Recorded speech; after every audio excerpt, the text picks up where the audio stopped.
Я приветствую вас, дорогие друзья, уважаемые гости и подписчики моего канала. Прямой эфир. Андрей Золотарев, украинский политтехнолог на связи прямо сейчас. Андрей Владимирович, приветствую вас. Приветствую всех, приветствую вас, Александр. Друзья, всем большое спасибо, что подписывайтесь на Золотарева. Поставьте лайк, пожалуйста, этому эфиру, конечно же.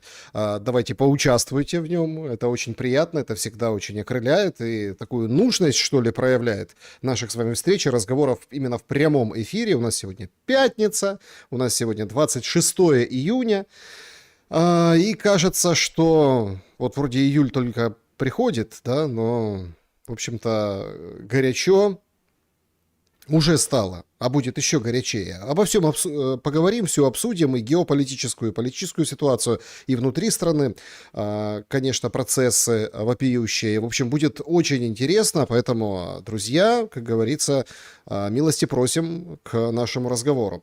Начнем традиционно с опроса нашего эфира. Он звучит очень, казалось бы, понятным образом, но неочевидным.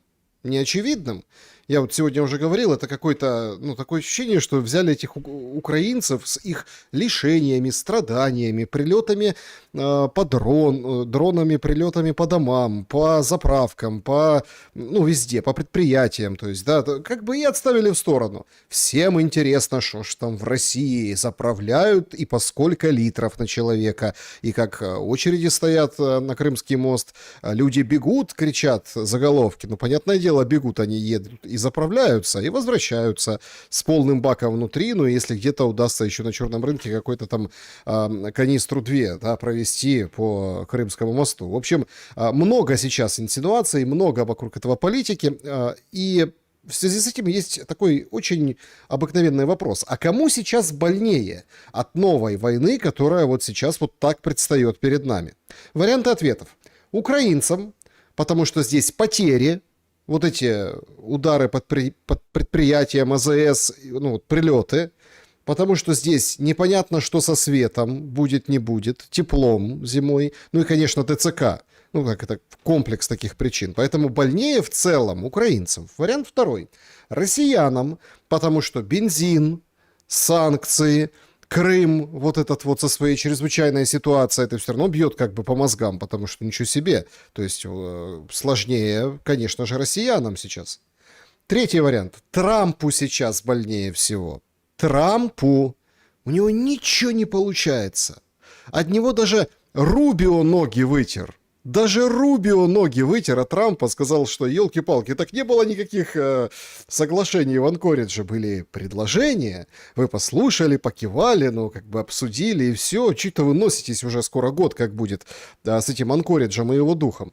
И с Ираном, конечно, вообще ничего не получается, плюс там очень интересный материал вышел в Wall Street Journal сегодня, что уходят США из Ближнего-то Востоку, все. Там 20 баз поразили, а они же как, по процедуре сунулись к Хексету, Петьке, министру войны. Говорит, дай денег, Петька, потому что надо там подлатать, подштукатурить, как-то чего-то заново. Он говорит, денег нет. И вообще никто туда возвращаться не собирается в эти разрушенные базы. То есть это лютый позор. И рассказывать о том, как лежит Иран на канатах, конечно, можно. И с европейцами там чего-то хоровод водить, кричать «я здесь босс». Но, по сути, ему сейчас очень сложно. И внутри, потому что у него очень неубедительные показатели и по Ирану, и в принципе. И еще один есть вариант. Это Европейскому Союзу. Почему? Потому что затраты несут сумасшедшие. Райский сад потихоньку увядает. Такие же перспективы невнятной зимы, социального, непонятного какого-то ада, потому что, и он приводил в телеграм-канале сегодня за последние дни 3 новости, да, из разных провинций Испании. Там молотком мигрант, тут с секирой какой-то бегал, там какую-то женщину, в общем, надругался на ней, ловили его по морю, плескались, плясали. То есть мигрантский вопрос бьет, ломает системы. Британия тоже не даст соврать, хотя она и не в Европейском Союзе. 4 варианта. Украинцы, россияне, Трамп и Европейский Союз. Кому больнее? Давайте с этого начнем, потому что мы, знаете, я вот заметил в последнее время, все очень и очень резко начали фокусироваться на чем-то. Смотрите, там, Крым, или, смотрите, дроны прилетели, ой, по заводу попало, а вот там еще, а вот Зеленский, Лукашенко как, а другие говорят, а Лукашенко как Зеленского. Это все тоже будем обсуждать детально, но давайте общий анализ проведем. Кому больнее от нового этапа войны, который начался, Андрей Владимирович? У людей есть такая склонность, что каждому его болит сильнее. Но если взять среднестатистического киевлянина или москвича, то войну, безусловно, намного сильнее ощущает среднестатистический киевлянин. Даже вот эти прилеты в Москве по Капотне, ну, 90% москвичей об этом узнали из новостей. Вот. И если взять по большому счету, то ведь нет безопасных мест. А совсем можно смириться с дефицитом бензина, там, с отключением, ну, когда в любой момент твоя жизнь может оборваться самым трагическим образом. Как у этой девушки на пляже, киевлянка поехала отдохнуть в Одессу и прилетел осколок дрона на пляже.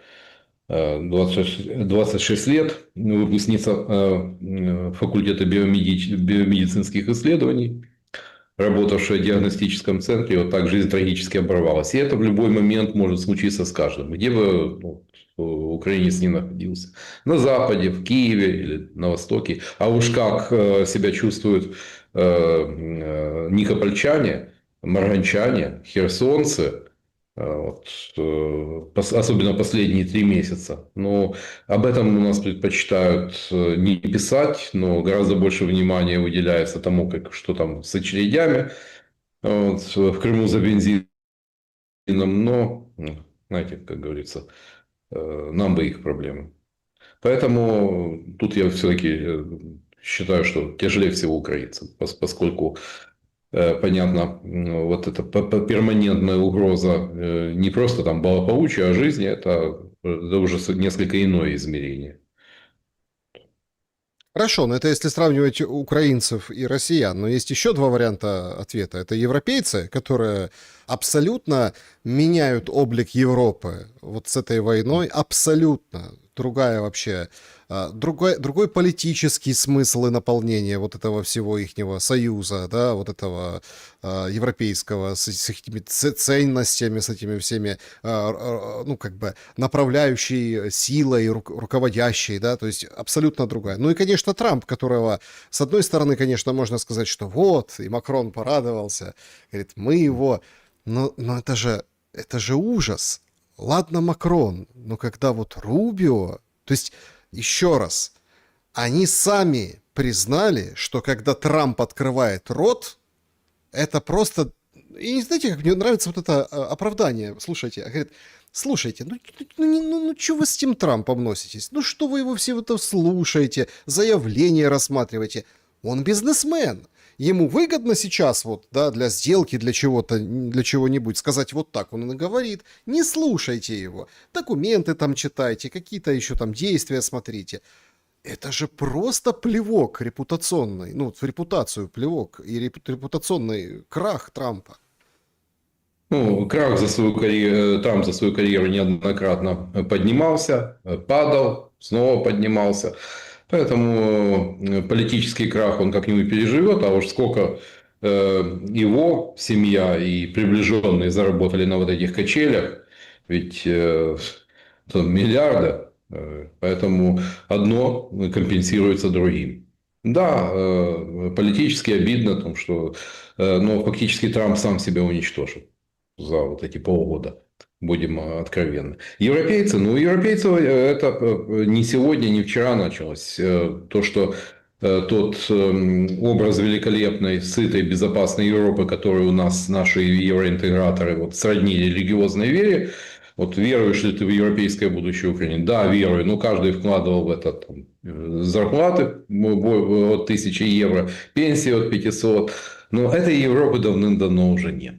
Вот Европа становится небезопасной, она милитаризуется, и даже тот же уровень жизни немножечко вот, показывал мой хороший знакомый из Австрии, как изменились ценники за коммунальные услуги, но впечатляет, впечатляет.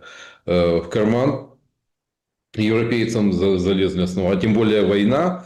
Переориентация на другие источники энергоресурсов – это же все деньги.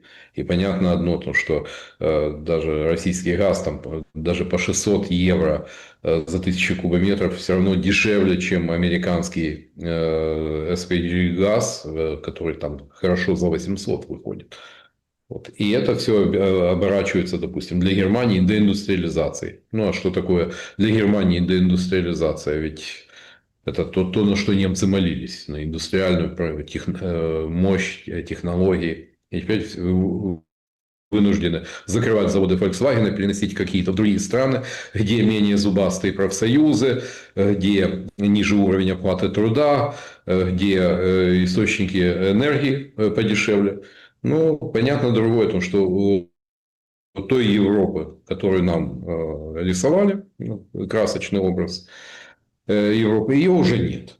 Ну, то, что понятно, но нынешние реалии, тем не менее, вот это довольно серое и текущее состояние Европы с ее мигрантскими проблемами, с балансированием на грани экономической рецессии, колоссальными долгами, дефицитом бюджета. Ведь Стармер, то помните, после чего заговорили об отставке, и у вас это говорили по поводу того, что министру обороны не нашлось денег. А ларчик просто открывается. У нас, когда Европа, вот, по-моему, Алексей Арестович говорит, что Европа там найдет. Но это фиатные деньги. Когда говорят о триллионах ВВП, а реальные деньги 130 миллиардов фунтов стерлингов дефицит британского бюджета. В Германии около, чуть получше ситуация, там порядка 30 миллиардов евро. Вот такая картина. Но это не угрожает жизни. С долгами можно жить. Да, может быть, поскромнее, чуть меньше аппетиты, поэтому как бы все равно сравнивать европейцев и украинцев в этом плане. Ну, жизнь украинца, вы же понимаете, в условиях такой даже то, что сейчас переходит на уровень войны городов, но жизнь украинца немного стоит в этой ситуации. Поговорим о жизнях украинцев немножко позже. Давайте с топ-темы сегодняшнего разговора начнем. Значит, Лукашенко в эти минуты у Путина. Причем мне так нравится, как подают этот визит. Известно о командировке его было раньше, заблаговременно. Но, говорит, срочно, внезапно, что-то сейчас следим внимательно, что-то будет. Вот что-то будет. Перед своим визитом он как бы снял вопросы по поводу войны с Украиной. Говорит, что приезжали к нему какие-то гонцы от Зеленского, они поговорили, он все рассказал. Ну и как бы приправил, это ведь очень интересный ход. Вот тут именно политтехнологически нужно посмотреть. Приправил это, ну, таким интересным предложением. Давайте послушаем. Посещение украинцев давно известных им мест. Украинское приграничье всегда приходило к нам на территорию, собирали грибы, ягоды по 5-6 тысяч долларов. Они зарабатывали денег для того, чтобы прожить. Мы открывали им дорогу, так было в советские времена. Даже в этих условиях мы готовы открыть эти же пункты, чтобы украинцы пришли к нам, как это было бы обычно на болотах везде. Они знают лучше нас эти места. Собирали эти дикоросы и продавали. Мы же понимаем, что там сложно и трудно.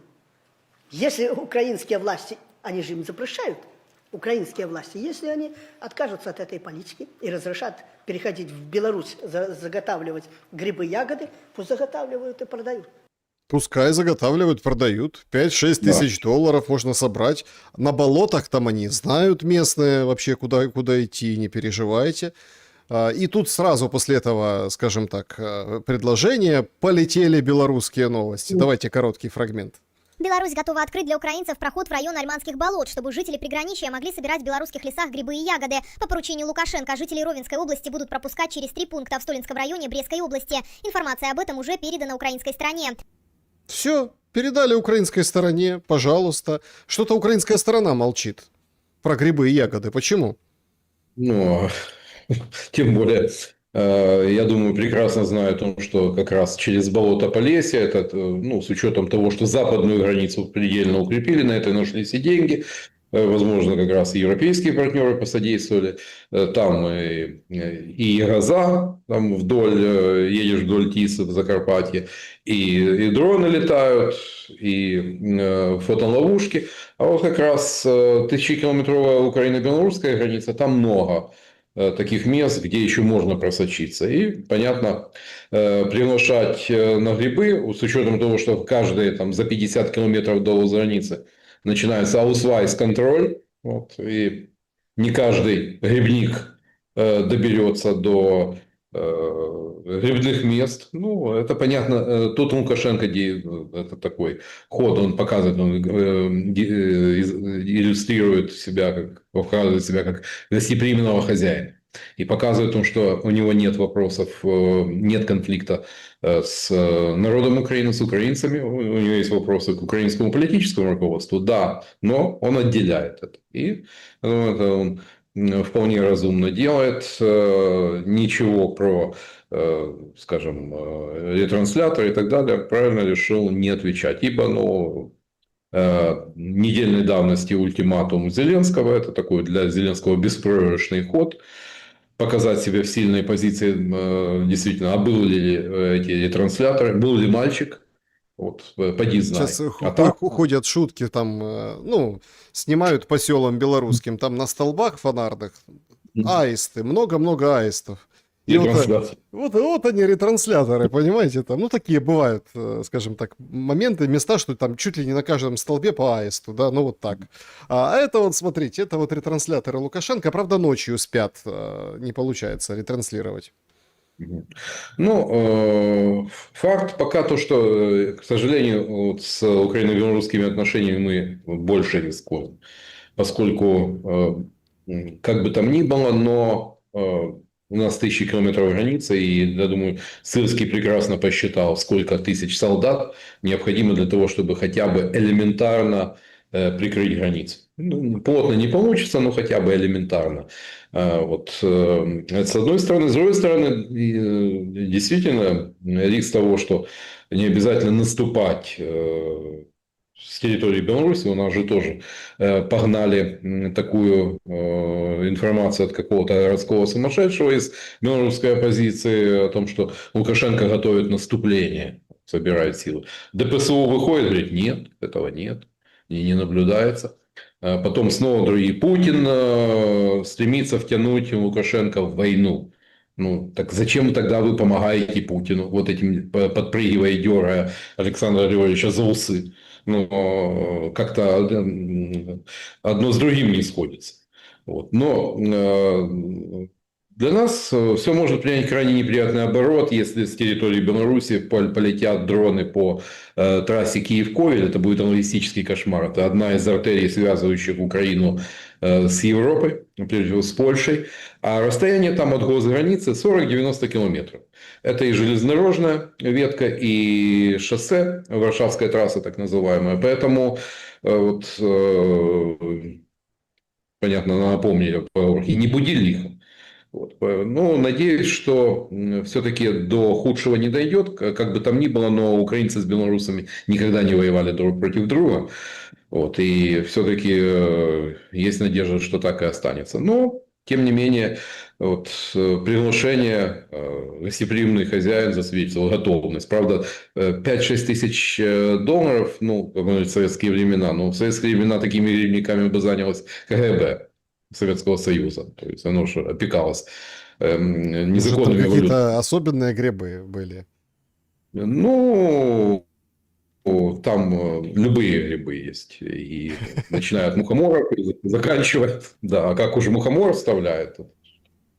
Вот этот грибной трип.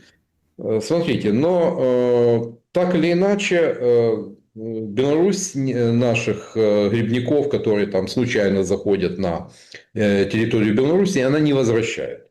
Я говорю, это стало теперь одним из каналов. И, судя по всему, не так активно, как в Закарпатье, где-то превратилось, бросили все контрабанду, переключились на место сигарет, телепортацией ухилянтов. Вот. И теперь, а ухилесы теперь пошли через Украину, через Полесье, через украино-белорусскую границу. И пока там, и вот и зимой получалось, и сейчас пока это получается. Ну, знаковое заявление. Да, не важно, что там пересечь границу для большинства украинцев это сегодня мало реально. Неважно. И тем более, если ты мобилизационного возраста с высокой степенью вероятности тебя поканут и отправят в ближайший ТЦК. Ну, как это часто бывает. Но все услышали. Да, все услышали, тем более, что это очень... Все говорят, что вы там, сказал. Некоторые обиделись, там, ничего себе Лукашенко. Мало того, что прогнулся, извиняется еще. Кто-то увидел в этом троллинг. Ну, мол, грибы-то разные бывают, действительно. А на самом деле, на фоне... Троллинг был про гонцов. Вот то, что приехали. То есть, не надо оправдываться. Вот, тут Лукашенко, у него все-таки инстинкт власти, ну и понимание политики у него. Все это за годы выработалось. Ну, гонцы были. Ну, неважно, кто там был. Неважно, но сомневаюсь, что, конечно, Евгений Шевченко, что его выпустили из санатория у деда Лукьяна, вот где он уже пребывает, по-моему, уже 3-й год пошел. Вот. Но кто-то приезжал, видимо.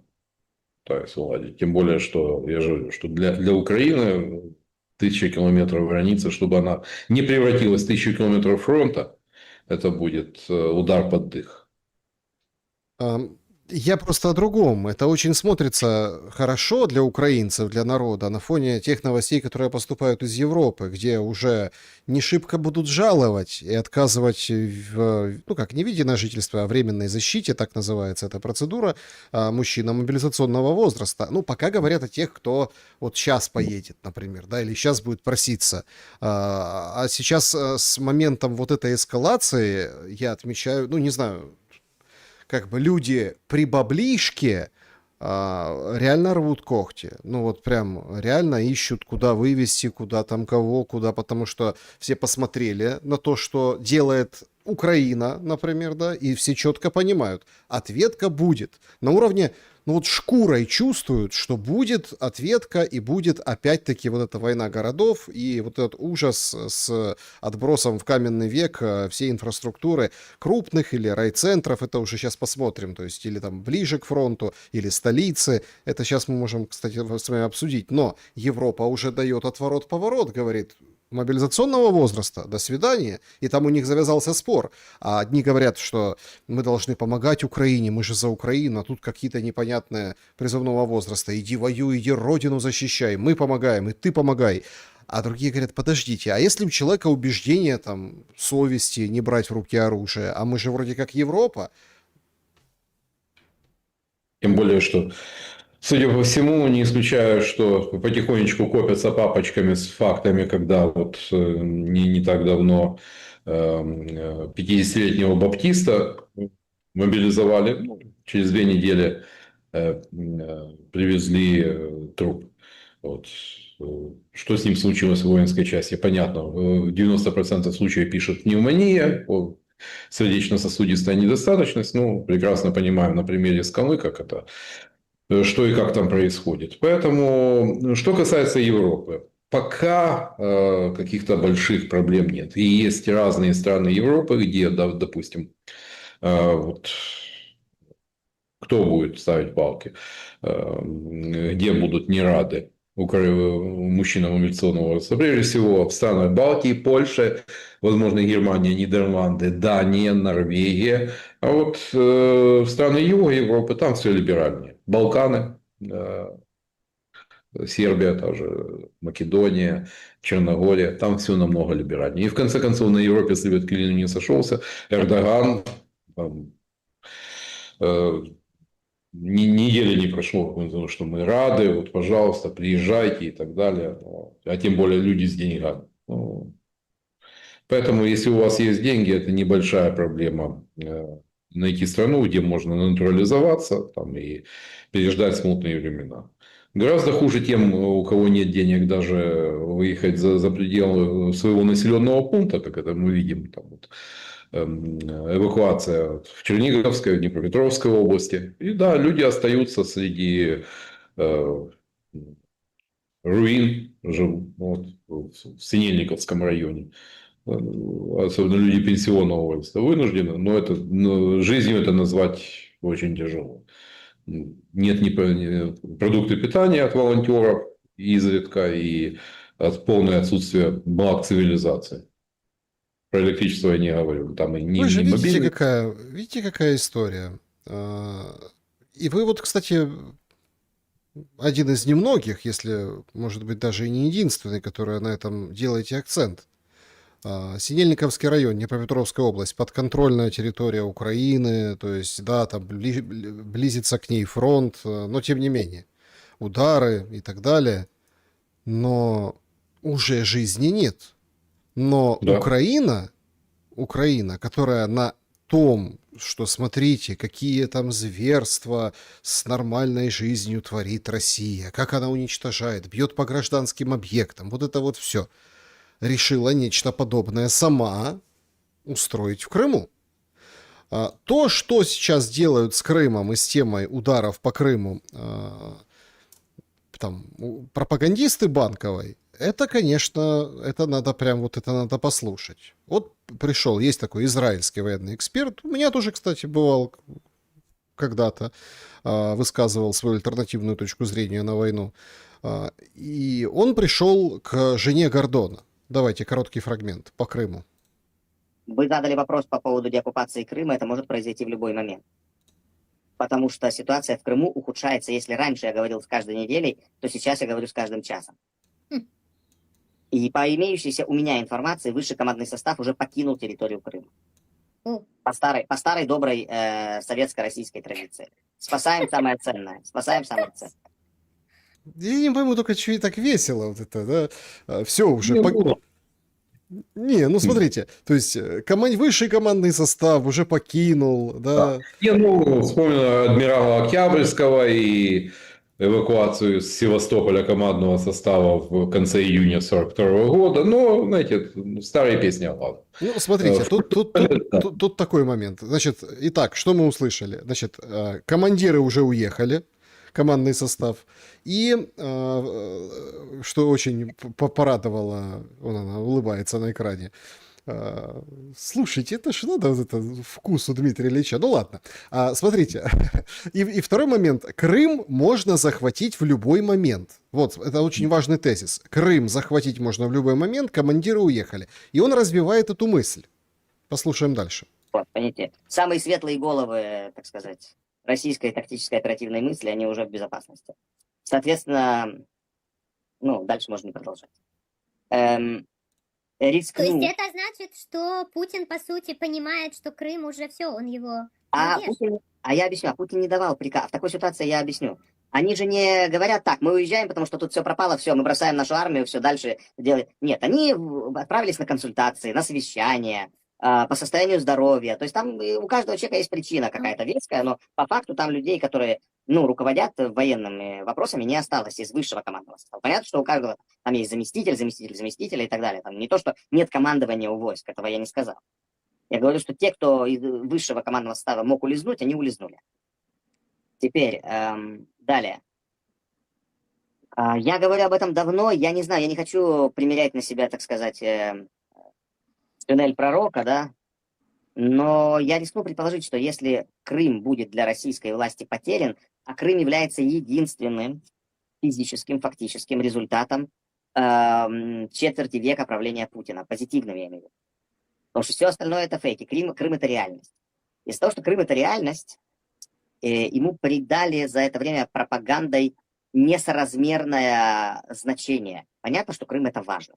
Понятно, что контроль над Крымом – это контроль над всем Черноморским бассейном. Но понимаете как, вот будет Россия контролировать Черноморский бассейн или не будет, от этого же Россия не перестанет существовать, да, понимаете, да, о чем я?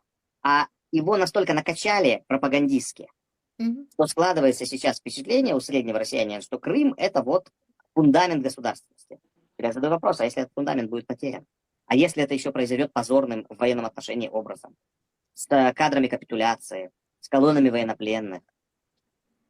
Я не уверен, что российская государственность это переживет. Вот, это самый главный посыл, самый ключевой. Значит, А если вот сейчас так накачали пропагандистский Крым, реальный, ну, путинский, так сказать, результат, все-таки он же вернул в родную гавань, а тут, и он же, и смотрите, как это работает? Вот я все-таки... Хорошо, что я с политтехнологом сейчас прямо в эфире. Смотрите, он сразу обрисовывает. Капитуляция, колонны военнопленных, все горит, все. И россияне говорят, ну потому что ж накачали, и говорят, все, мы потеряли государственность, и Россия распадается. Классный план. Так Урсуле и рассказали под смету. Не, ну, иллюстрации, конечно, впечатляющие. Возможно, вот даже заместитель Рубио, Левин поверил, потому что, но, знаете, если бы на крымских перешейках там город Они Крыма все, стоял... они все как-то верят. Левины, Тамары, все вот они как Шейтельманы. Ну, я сам обманываться рад. Знаете, вот как бы там ни было, ну, вот я немножко все-таки военную историю, наверное, лучше, чем Григорий Тамар знаю. Крым, да, действительно, случалось так, что оборонять его очень сложно. Но для этого надо сначала взять крымские перешейки. Потому что у нас есть лишние 20 бригад, судя по тому, что сейчас происходит вокруг Константиновки, Лимана, что у нас лишних 20 бригад нет. Вот. И обеспечить полный, скажем так, контроль над воздухом, над небом, по-моему, тоже этих ресурсов нет. Но в таком случае что? Там сами пойдут сдаваться? То есть, создадим такие невыносимые условия жизни. Я прекрасно понимаю, что во время войны всегда это фестиваль гаттентотской морали. Когда бьем мы, это в порядке вещей, это нормально. Когда бьет противник, это чудовищное преступление. Это со всех сторон наблюдается. Но тут задача, это же не проверишь, что командование утрало. За язык не возьмешь. Но никаких фактов нет. Опять же. Ну, крымчане на это все смотрят. Есть там, с кем мы иногда переписываемся, у них никаких таких апокалиптических настроений не наблюдается. Да,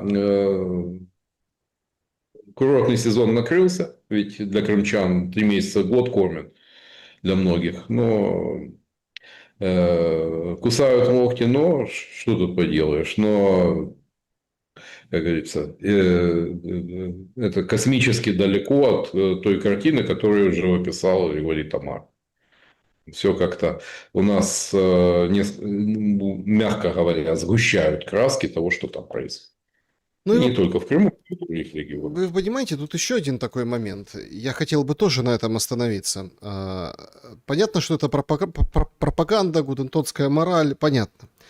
Но тут же мы, кажется,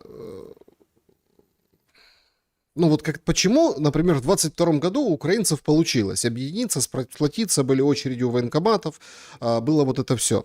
По одной простой причине, что все четко отдавали себе отчет. Ядерная Россия, вторая армия мира, вот это вот все. И вот и тогда вот был такой какой-то подъем, и действительно все вот, в общем, защищать. Плюс еще, скажем так, не было такой войны.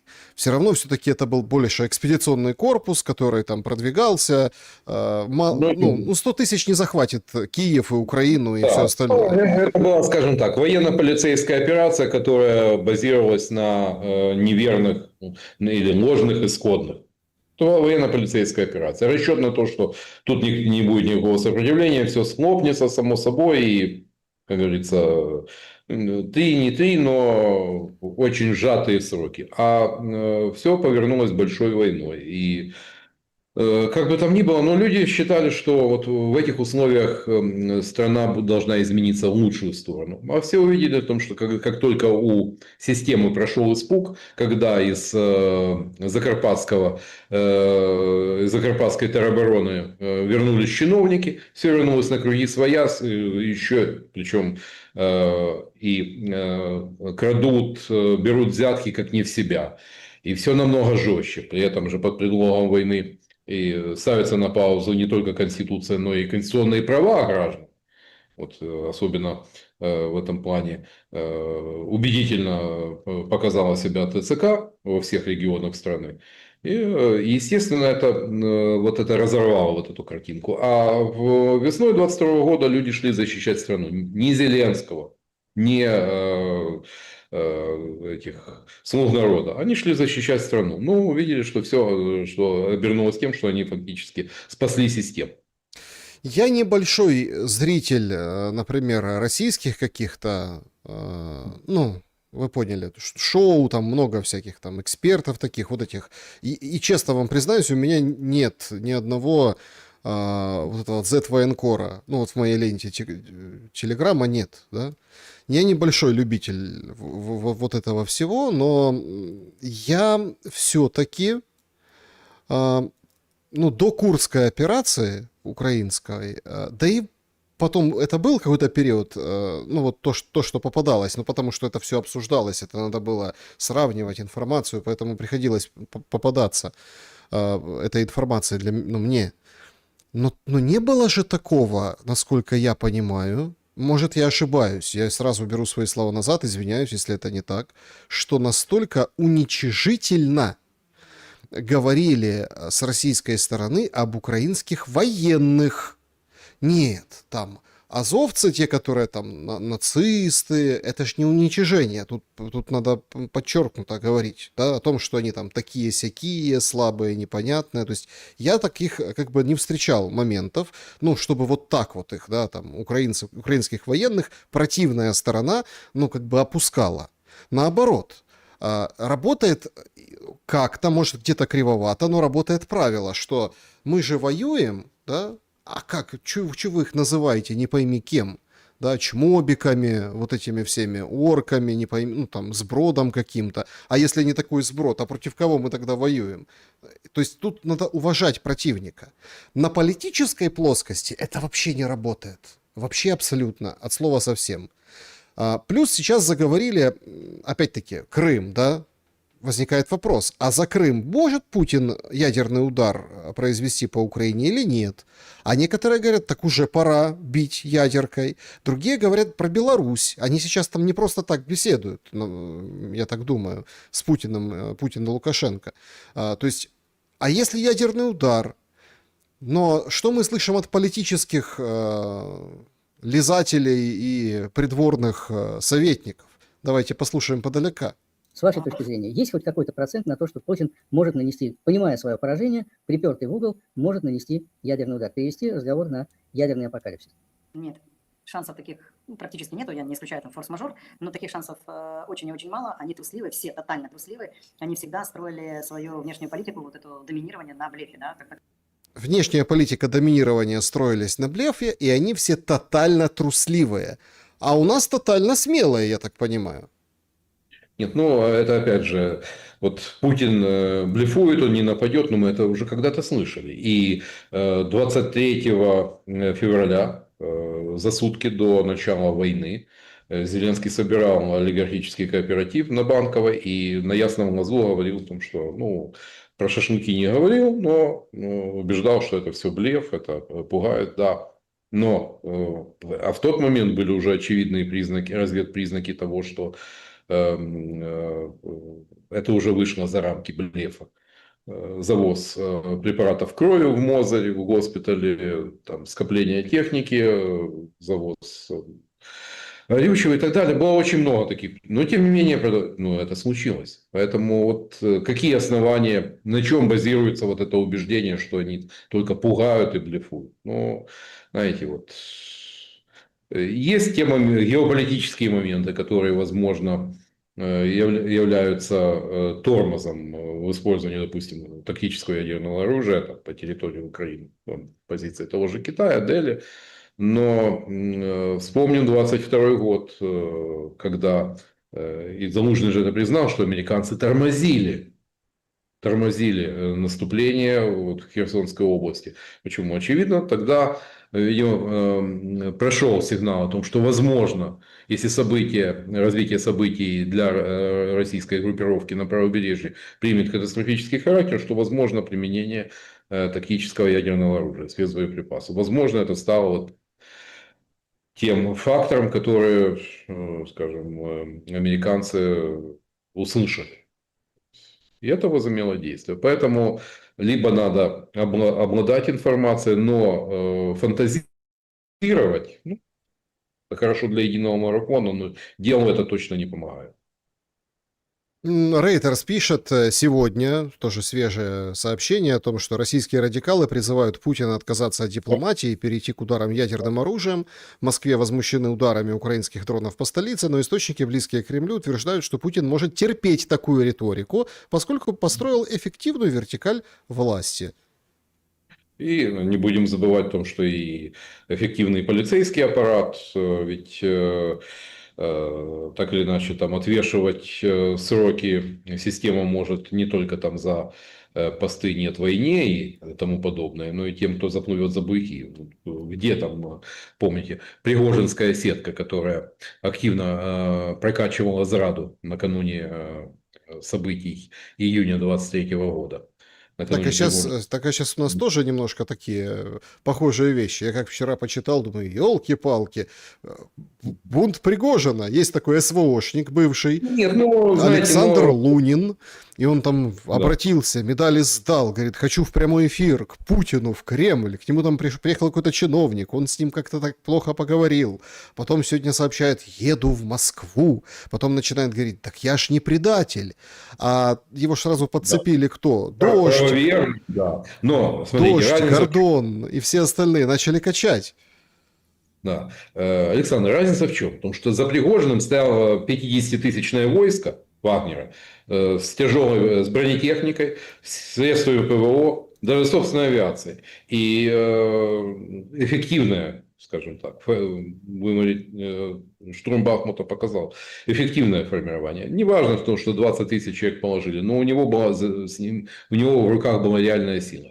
А что стоит за этим персонажем? Ну, знаете, можно найти любого городского сумасшедшего и разогнать это как некое откровение.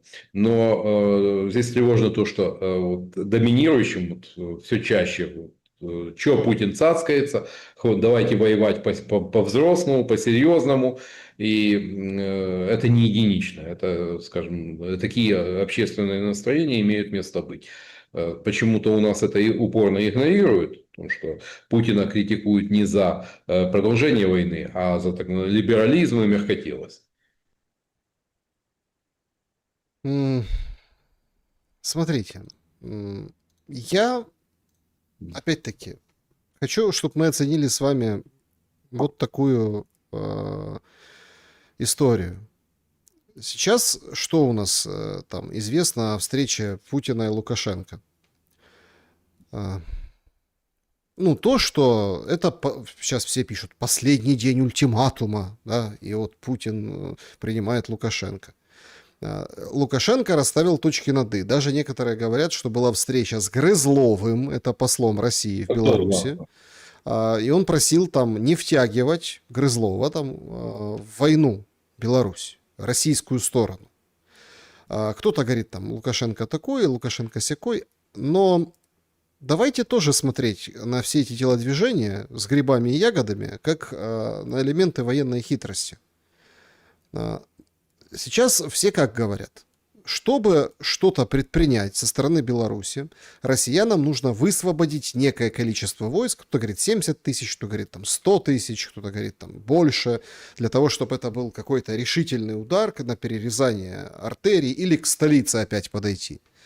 Я уверен практически на 100%, если гипотетически, опять-таки, мы увидим какую-то группировку, которая проломила оборону и подошла вплотную к столице, как в 22 году, все будут очень быстро и резко сговорчивы. Вот все стороны будут сговорчивы. И российская сторона будет сговорчива, и европейская, и американская, и это полностью перевернет все. Не готовят ли Лукашенко и Путин нечто подобное? Ну, вряд ли. Незаметно, учитывая то, что 250 спутников-шпионов, которые работают на ЦРУ и Пентагон, ну, незаметно это такого шила в мешке не утаишь. И вспомним 22 год, 25 февраля, когда колонна российской техники на 60 километров. Ну, в этой войне 4.0, где любую бронетехнику, которая появляется там плюс-минус там 10-15 километров от линии боевого соприкосновения, это все сжигается. Ну, и тогда тоже байрактары довольно активно поработали, поскольку тогда не было нормальной ПВО на тот момент у россиян. И потом вдоль дорог в мае видели вот эти остатки этой техники. Поэтому вряд ли Полесье, ну, знаете, вот у военных есть такое Полесская, Припятская проблема. Она заключается в том, что в бассейн реки Припять, который протянулся вот вдоль Украино-белорусской границы, ну, наступать там абсолютно неблагодарное дело. Что с севера на юг, что с юга на север. Поэтому дорог очень мало. Эти дороги, естественно, вот в условиях господства дронов, ну, сконцентрировать там ударные кулаки техники очень сложно. Поэтому это, кстати, отдельный момент. Кто все-таки приоткрыл калитку в 2022 году, что по построенной в рамках большого строительства шикарнейшей дороге по свежеуложенному асфальту поехали российские танки и БТР. Вот, как будто специально для этого делали. Сейчас это все намного сложнее. Но то, что вы говорите, если война приблизится к столице, да, это перевернет очень многие расклады. И будет как в марте 22 года, когда, скажем, искали, стремились к коммуникации, пускай там через посредников и так далее, все были намного заворчивее. Да, значит, по поводу войны давайте уделим время фронту, потому что это тоже очень важный, скажем так, эпизод. Да, сегодня были удары по Запорожью, лупили, причем попали... Во-первых, каждый день и попали по предприятию, хотя, как всегда, нам показывают исключительно гражданские объекты и гражданских лиц. Вроде как стоянка фур, да, а тут уже по сегодняшней войне сиди и думай, это что, гражданский объект или нет? Стоянка фур, где много фур стоит. Логистика. Это логистика. Ну, то есть, тем более, что все видели, прекрасно помнят эти кадры, и они, это уже норма, подъезжает вот такая фура в поле, открывается тент, оттуда достается вот этот механизм, который запускает дроны, и летит. Ну, то есть, все это видят и прекрасно понимают. Россияне маскируются, украинцы маскируются, все маскируются. Поэтому тут теперь поди разбери. Когда прилетает в дома, понятно, что тоже наведение, рэбы, тоже сбитые, тоже, скажем так, отклоненные, иногда там промахивающиеся, но в целом все понимают, что это идет за война. Били по Киеву тоже вчера, также по Миргороду, да, и, собственно, Полтавской области. По Кривому Рогу вчера. По Кривому Рогу, да. То есть у нас просто, понимаете, у нас очень много есть о чем рассказать, куда били. Но как бы нам мало что рассказывают, только показывают, вот там погибшие, там 3 погибших, там еще что-то. Вот смотрите, варвары убивают население, как бы что по войне. А по войне интересно. Вчера мне писали в одном из эфиров, у меня вчера задавала вопрос жительница Николаевки, которая вынуждена была уехать, и ей как-то удалось, ну, в сторону России переехать, и она там тоже спрашивала, что там по помощи, там, что так далее, ну, так вышло. И вот она, пожалуйста, вам Николаевка, да. До Николаевки осталось 5 километров, рапортуют украинские военные, вот с позывным «Мучной», который там обозревает фронт, и говорит, что Райалександровка под россиянами, соответственно, до Николаевки там рывочек, а Славянск где? А вот он, Славянск. Славянск на месте. Славянск уже не просто, а конкретно в бою. Ну и сегодня сообщили, что украинская сторона, правда, сообщила, что там какие-то кабы, какие-то там огромные, но вроде как полуторки. Полуторными кабами равняли славянскую ТЭС. Вот эти кадры. Причем мы видим, как цеха прям складываются, и Славянскую ТЭС давно закрыли и, в общем, там отправили, эвакуировали персонал. Кто там может находиться? Тоже понятно кто. Но кадр уничтожения Славянской ТЭС это, конечно, кадр вопиющий и, ну, такой, вопиющего вандализма и всего остального. Хотя все понимают, что где кто располагается, где есть бомбоубежище, где есть все остальное. Что вы скажете по поводу направления на Славянск? Помните выражение «с Крыма все началось, с Крымом все и закончится»? Ну, ровно такое же выражение я слышал и насчет Славянска. Да, но, к сожалению, там мы еще забыли про Александровку. И такой нюанс, то что Александровка все-таки Краматорск в низине и Славянск, они ниже. А Александровка выше, перепад высот там 150 метров. Правда, там возражать есть еще Ореховатка, которая под контролем ВСУ, там еще выше, там 220 метров. А учитывая то, что сейчас война, ну, ту роль, которую выполняют дроны, то есть нужен же чистый радиогоризонт. Ну, то есть, соответственно, тот, кто выше, получает преимущество. Что это принесет? Удары по логистике подразделений ВСУ, которые находятся в Славянске и Краматорске. Ну, то, что 3 месяца продолжалось с Константиновкой, когда последовательно резалась любая логистика. Вот, и так или иначе это все привело к вполне прогнозируемому финалу этой эпопеи. Ну, очевидно, если на плечах отступающих частей ЗСУ захватят еще и Дружковку, то фактически можно говорить о том, что российская армия начинает штурм Славянска, ну, уже непосредственно Краматорска и Славянска. А потеря Александровки, она еще ой как икнется, учитывая характер этой войны. Вот это вот ключевая точка.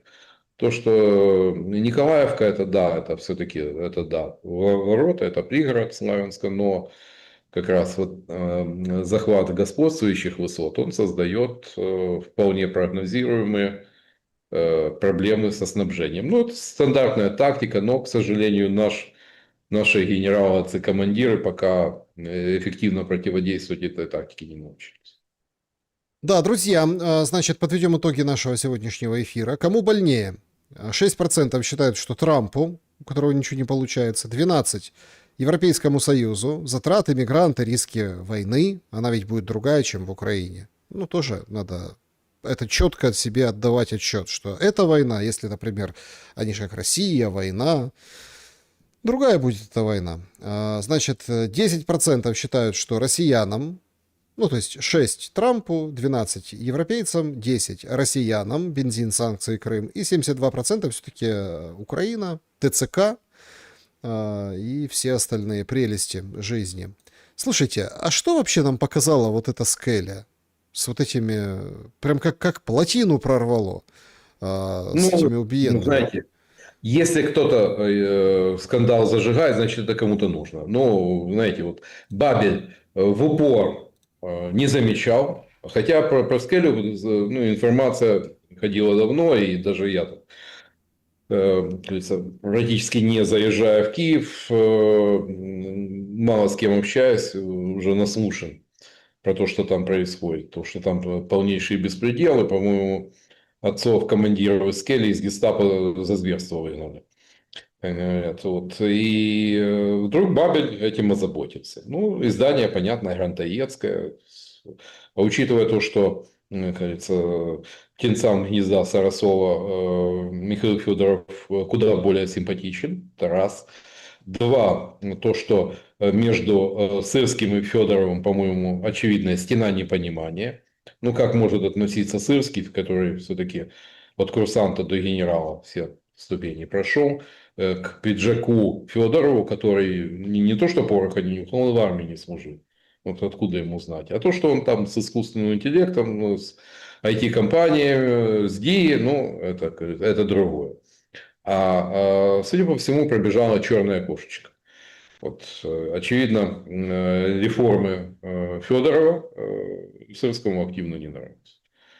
Вот, и неудивительно то, что вот этот скандал, учитывая то, что Скеля относится к числу так называемых бригад Сырского, ну, Вот. И именно Азат Сафаров, который работает, журналист, который работает с Sky News, у них год назад там было происшествие, когда они приехали на командный пункт Скелли, и сидела водитель машины, девушка в машине, кто-то из военнослужащих подошел и разрядил рожок Калашникова в машину. Благо, автомобиль был бронированный, так как иностранные медиа серьезно относятся к безопасности своих сотрудников.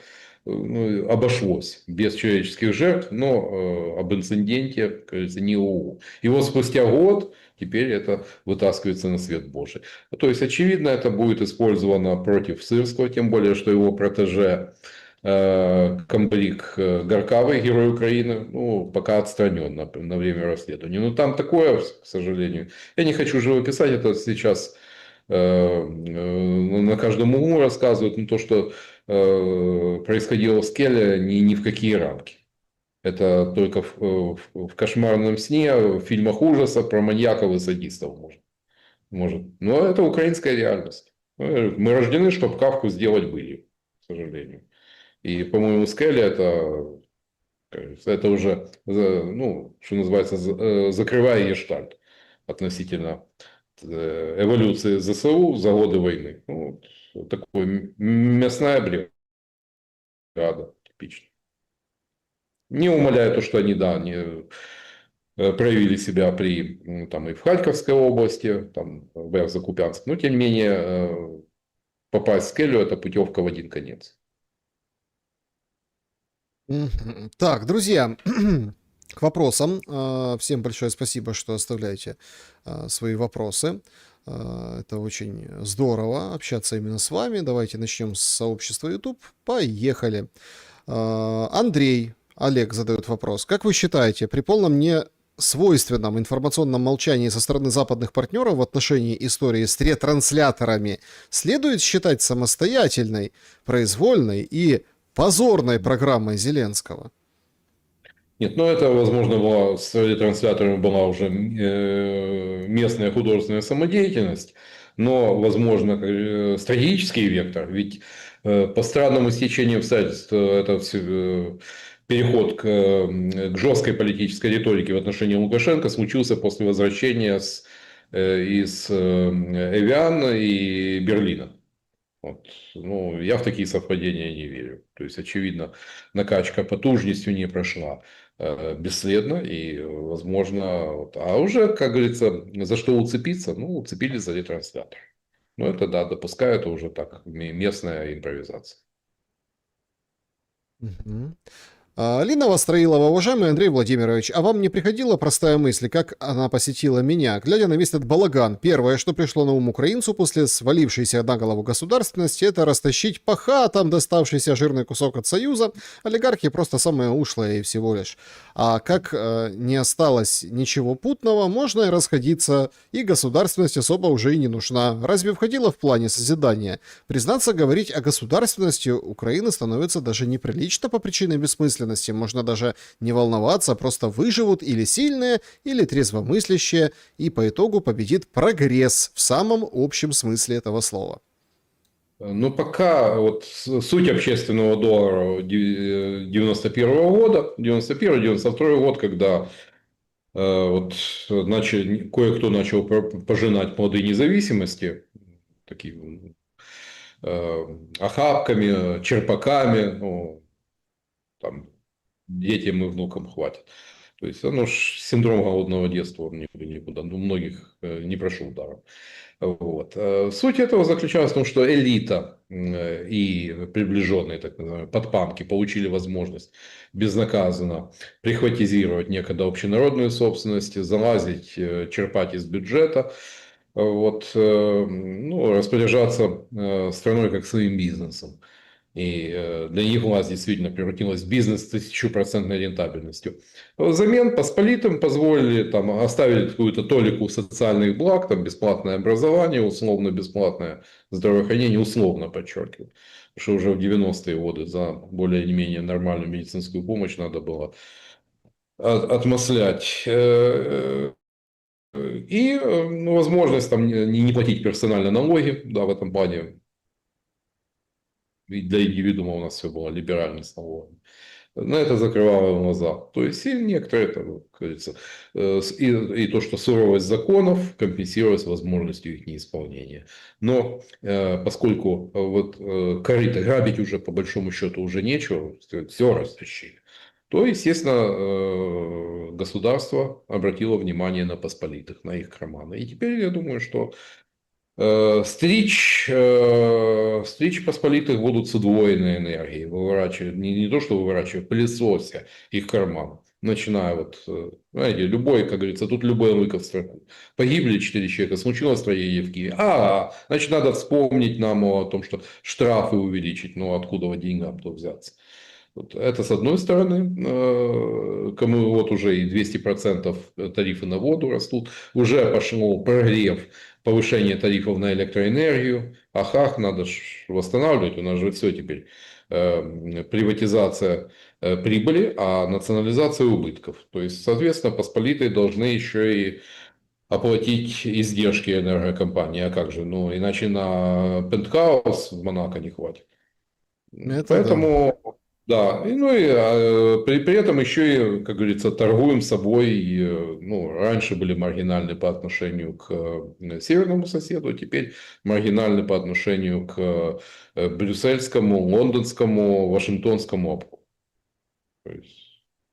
И думаем не о том, как государству заработать, а у кого бы еще одолжить. Ну, неудивительно то, что и результат получается вполне ожидаемо негативный. Единственная республика, которая даже до войны так и не вышла на 100% ВВП, который был в Украинской ССР в 1991 году. Вопрос от Сергея. Андрей Владимирович, как вы считаете, Россия применит все-таки какое-то ядерное оружие? Обстановка накаляется, причем сильно. Знаете, ну я не Ванга, я не Жириновский, я не хочу гадать. Завтра, послезавтра все может кардинально поменяться. Прилетит какой-то черный лебедь. Сегодня я не вижу таких посылок. То есть нет какого-то... Конвенциальные средства вполне позволяют решать военные задачи. Что будет завтра? Может быть, какой-то мощный удар, который затронет гражданское население Российской Федерации и станет триггером для применения. Вполне допускаю, но сегодня, вот 26 июня, на данный момент таких предпосылок нет. Чат трансляции, переходим сюда. Сергей спрашивает, почему премьер-министр Украины ведет себя как маленький ребенок, вчера радовалась выделению долговых 2,3 миллиардов долларов от ЕС, как будто лично победила в лотерею огромный куш. Потому что ни на что больше я не способен. Ну, кличку Свириденко же помните? Не, какая? Стюардесса. Стюардесса, да. Да, но это исчерпывающая характеристика, обслуживающий персонал. Для Ермака, поскольку такой, де юре никаких прав на правительственный самолет у главы офиса нет, значит, надо взять вице-премьера и использовать ее статус. Чего вы хотите от человека? Понятно, что она может только просить, искать, где еще бы одолжить, и этому искренне радоваться. Но дойти своим умом, как государству заработать, то есть не грабя стариков и детей, не проедая их будущее, она не в состоянии. Так, очевидно, Васек спрашивает, очевидно, нейтральный статус Украины для России больше важен, чем вопрос территорий. Почему публичный акцент делается на вопросе территорий? Потому что нейтральный статус уже недостижим? Хороший, кстати, вопрос. Да, но, по-моему, учитывая, скажем так, степень нашей геополитической зависимости, в этом плане не интересны. Интересен инструмент и средства для истощения России. А так, тоже за это будет платить, как говорят поляки, пеньонзы. Нет, поэтому все идет, к сожалению, к тому, что даже и сама постановка вопроса о территориях, это средневековье. В 21 веке надо бороться за людей. А с людьми у нас, к сожалению, не задалось. Если представить себе, что завтра все повернется так, что в Крыму там по международным контролем референдум, там, что вы, какой флаг выбираете, украинский и российский, то, боюсь, результаты этого абсолютно объективного референдума могут с высокой степенью вероятности окажутся не в пользу Украины. Вот. Аналогично по Донбассу. Поэтому боремся за территорию. Но то, что, допустим, сегодня делает одесская власть, назначенная Киевом, но иначе как так ведут себя оккупанты. Вопрос гостю. Представим самый фантастический сценарий. Украина победила, Россия. Что победители будут делать с населением захваченной страны и ее ресурсами? Ну, примерно то же, что делают вот, с Мариуполем, с Крымом, но вся Украина, очевидно, не входит в планы. Не-не, Украина победила Россию. Украина победила Россию. Україна но, победила. До кордонів 91-го. Москву Да, сожгла. Давай, знаете, есть такой жанр, как там у фантастов, попаданцы, то есть те, кто с точки зрения послезнания попадает, но это из разряда фантастики. В фантастике я не силен, честно говоря. Но с тем уровнем госуправления, который мы наблюдаем сегодня в Украине, ну, понятно, ничего хорошего. Проесть 35 лет украинской независимости показывает, что проесть можно любое наследство. Какое бы тебе на голову не свалились, то есть если оно, как говорится, досталось тебе, свалилось тебе на голову, и ты в этом видишь свою миссию в том, чтобы оторвать от него кусок и положить себе в карман, профукать можно все что угодно.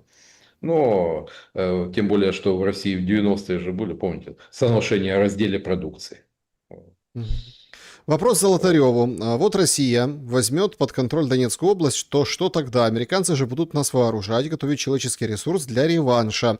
ЕС будет возвращать в Украину беженцев? Я думаю, что не будет.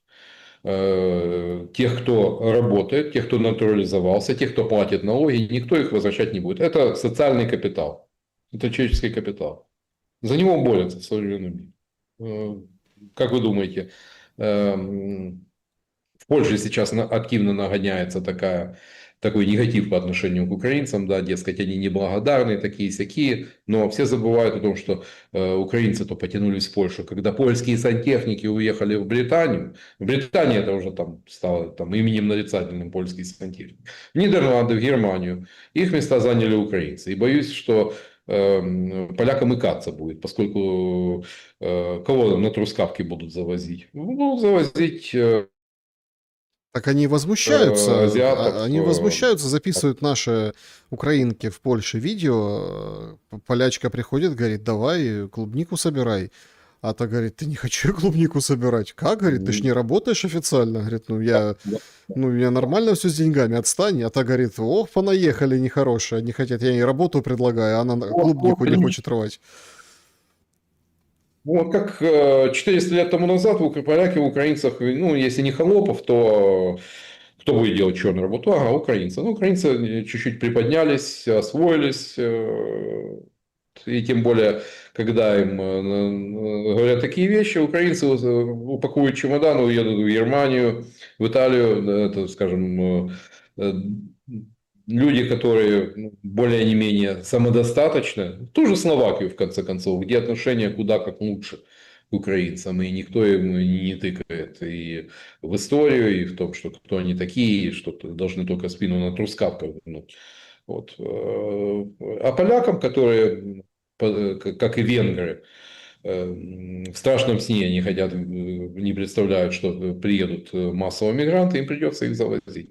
Потому что поляки как-то за последние 20 лет они немножечко нахватали жирка, то есть довольно неплохой уровень жизни, и, естественно, идти за там, $1000 становиться куда-нибудь к конвейеру или гнуть спину там, на плантациях клубники поляки не хотят. Короче, тоже вопрос от Жени Малышенко. Добрый вечер. Как вы думаете, ввиду последних заявлений поляков о Львове, какова вероятность, что поляки, как и венгры, введут там правила свои? Опять-таки, мы не говорим об оккупации, мы не говорим о каких-то вот этих, ну, картах. Ну, в Венгрии же продавили этот вопрос. Но дело в том, что закарпатских венгров никто из Берегова и Виноградова не выселял, не депортировал. А для венгров, да, это культово, это земля венгерских королей, куда вот Виноградов, под Виноградов приезжали королевы рожать наследников венгерского престола. Там такой микроклимат, там, по сути, субтропики.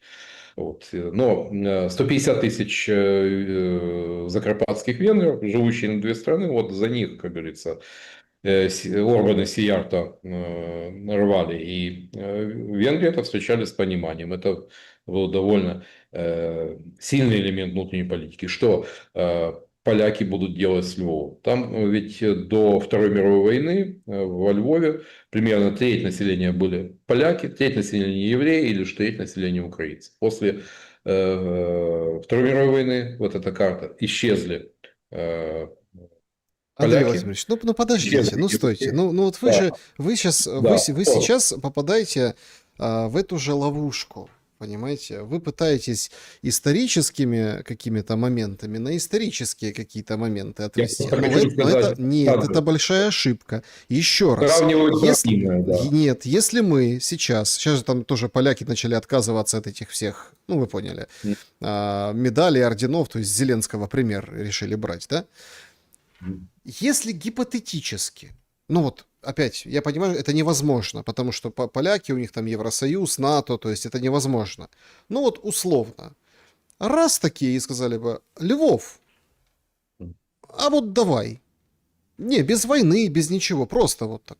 Я вам хочу сказать, что натерпевшись вот этой власти Зеленского, зная все прелести и тягости Польши, понимая, как они мыслят, как они строят, как они работают, Выберут меньше. Из двух зол выберут меньше. я думаю, что там очередь выстроится и скажут, да, давайте, хорошее место Львов, понимаете? Лемберг это вроде как, ну, под австрияками как так называл, ну, вроде как, а Львов, они так и называли его, Львов. Поэтому, знаете, тут тоже такой момент.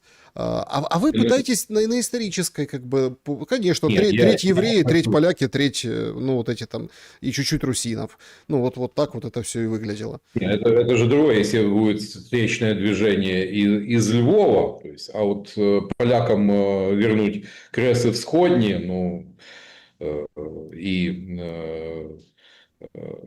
Львов, не только же Львов, там Станислав, Тернополь, ну, это такая довольно гипотетическая задача. Тем более, что вот когда там последний раз во Львовской области на Нафтусе ездил, ну, пожилые женщины из Борислава говорили о том, что как бы там не относились к советам, но хуже всего вот было при поляках. Поляки относились к украинцам как к скоту, вспоминали. Вот в Закарпатье отношение к, допустим, если взять период межвоенный, период, когда Закарпатье было под Чехословакией, вспоминают с ностальгией. Когда было нормальное отношение с центральной властью, но слишком большая разница. Вот эти моменты не учитывают. Вопрос такой вам задает пользователь. Так интересно, слушайте. Вопрос уважаемому гостю. По расчетам, его пенсия в России будет в 4 раза больше. Не лучше бы ли ему там будет жить? Пользователь Алматик какой-то спрашивает. Я помню эти расчеты. В Луганске многие ездили в Ростовскую область оформлять, ну, по СССР имеется в виду, по паспортам вот эти, которые. В Крыму постоянно сравнивали зарплаты и пенсии. А сейчас так просто, как-то это наивно просто, и вроде как это уже так давно было. А сейчас даже, понимаете, даже никто не сравнивает, какие там где Никто не пенсии, сравнивает. какие Потому что- коммуналки, какие пенсии. Потому что пенсия в Украине превратилась в абсолютно абстракцию. Ну, понятно, если ты не судья Конституционного суда, не сотрудник Генпрокуратуры, там с пенсиями по 200 тысяч гривен, 3,5 тысячи гривен пенсия, и ни в чем себе не отказывай. Проще, я же говорю, вот это на самом деле это катастрофически с точки зрения экономики и финансов страны, поскольку платим пенсии, солидарная система, существующая до сих пор фактически, обеспечивается за счет бюджетных денег. И экономического решения пенсионная проблема в Украине не имеет. Проще никаких социальных платежей, быть в тени, откладывать там на купить там парочку квартир за жизнь, ну, если хорошо работать, можно заработать в конце концов. И это вместо абсолютно символической пенсии, ну, про которую как хочешь сей, а хочешь куй, все равно получишь шайбу. Вот. Это про украинскую пенсионную систему. Да. Люди, проработав по 30 лет, с 30 годами трудового стажа, получают меньше $100. Замечательно. Да, друзья, всем большое спасибо за то, что побывали на нашем сегодняшнем эфире. Андрей Владимирович, благодарю за время и мысли. Всего доброго.